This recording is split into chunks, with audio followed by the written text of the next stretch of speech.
ABS-CBN may malaking anunsyo ngayong Hunyo, nag-ugat iyon nang sabihin ng ilang executives ng Kapamilya Network nitong Disyembre na ang magiging best year ng ABS-CBN ang 2024 at magkakaroon raw ng isang big turnaround. Maraming netizens ang nanabik sa balitang iyon at inakala nila na bagong prangkisa ang sasalubong sa ABS-CBN ngayong taong ito. Marami ang umasa sa bagong prangkisa para sa ABS-CBN, ngunit sa ngayon ay hindi pa umano priority ng ABS ang pagkakaroon ng prangkisa. Ngunit kung bibigyan umano ng pagkakataon ang network na mag-apply ng franchise para muli itong bumalik sa telebisyon. Sa ngayon ang ABS-CBN ay isang malaking content creator, kaya mula nang nanindigan ang media entity ang kanilang estado ngayon, marami na silang produkto o content ang naesa sa ere na sa iba't ibang platform, sa TV man, sa cable, sa digital, sa online, maging sa mga sinehan at marami pang iba.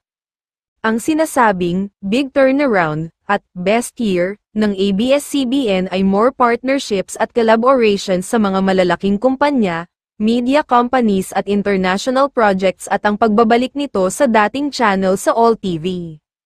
Mula ABS-CBN Entertainment ngayon ay ABS-CBN Studios na ang tawag dahil sila ang nananatiling numero 1 content creator sa Pilipinas.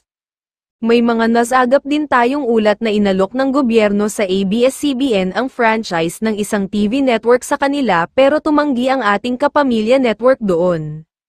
Sa ngayon ay pinag-iisipan pa kung sa susunod na taon ay makapag-apply na ito ng panibagong prangkisa sa 2025. Ngunit ang sigurado ayon sa source ay may isang higanteng media company ang makikipag-alyansa sa Kapamilya Network upang gumawa ng isang bigating proyekto na tiyak na ikagugulat ng lahat. Magbabalik rin ito saan umano nagsimula ang ABS-CBN, mas malawak, mas malaki at mas madaming makakapanood sa isang malaking partnership ang mangyayari na iaanunsyo ng ABS-CBN sa pagpasok pa lang ng buwan ng Hunyo.